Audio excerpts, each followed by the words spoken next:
Much Ado About Nothing, Act 5, Scenes 2 and 3.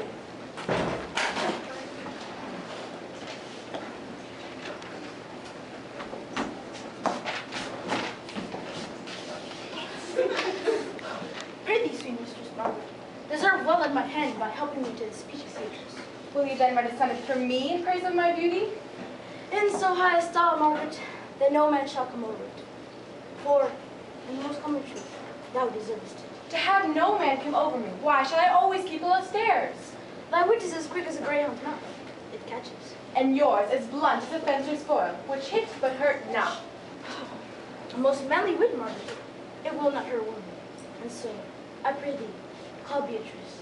I give thee the bucklers. Give us the bucklers, we'll have swords of our own. If you use them, Margaret, you must put the place to device. And they be dangerous weapons for kids. Well, I will call Beatrice to you who I think hath legs. And therefore will come. The God of love that sings above and knows me, how pitiful I deserve. I mean in singing, but in loving, Leander the good swimmer, Troilus the first employer of painters, and a whole bookful of these carpet-quantum mangers, whose names yet run smoothly in the even road of a blade's verse. Why, they are never sojourned over and over as my poor self knew. Mary, I cannot show in rhyme. I have tried. I can find no rhyme to lady, but baby, an innocent rhyme, scorn, horn, a hard rhyme, school, fool, a babbling rhyme, very ominous endings. No, I was not born under a rhyming pen, nor I cannot rule festival times. Sweet Beatrice, wouldst thou come when I call thee? Yea, Signor, and depart when you bid me. Oh, stay, but till then. Then is spoken. Fare you well now. And yet, ere I go, let me go with that I came, which is with knowing what hath passed between you and Claudio. Only foul words. Thereupon, I will kiss thee.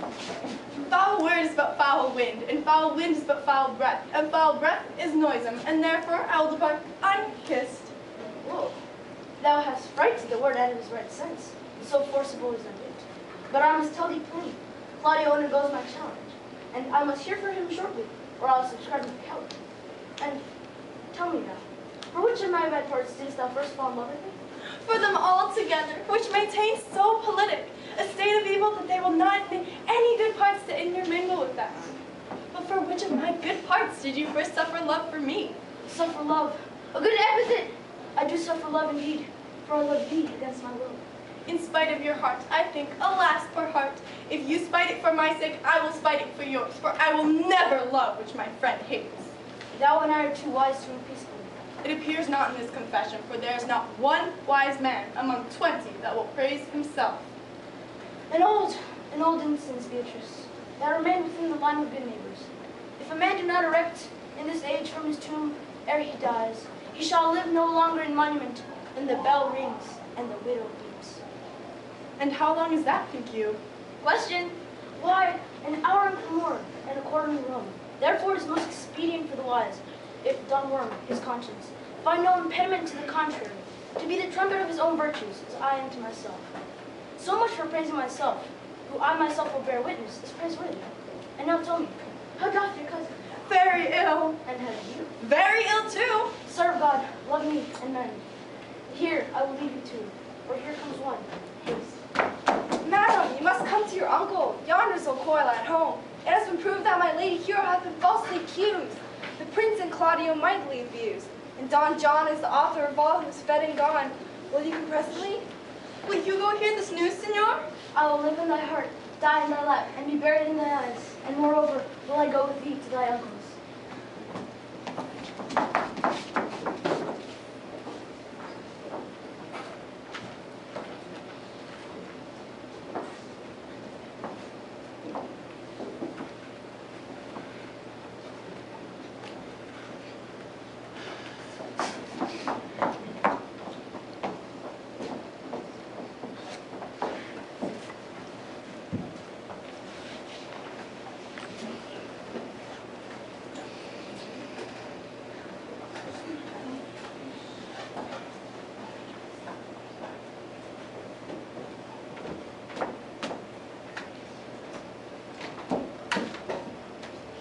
Is this the monument of Leonardo?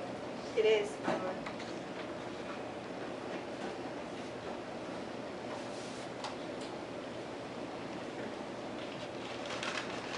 Done to death by slanderous tongues, was the hero that here lies. Death, engirded of her wrongs, gives her fame which never dies. So the life that died with shame lives in death with glorious fame. Hang thou there upon the tomb, praising me when I am done. Now, music, sound, and sing your psalm hymn. Pardon goddess of the night, those that slew thy virgin night, for the which with songs of woe, round about the tomb they go. Midnight sister moan, help us to sigh and groan. Heavily, heavily, graves yawn and yield to death, till death be uttered, heavily, heavily. Now, unto thy bones good night.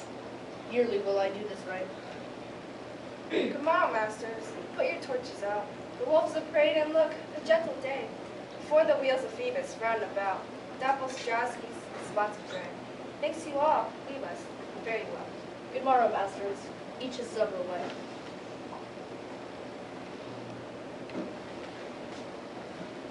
Come, let us hang and put on under weeds, and then to Leonatus we will go. And him and now with luckier issue speeds, than this for whom the record doth this woe.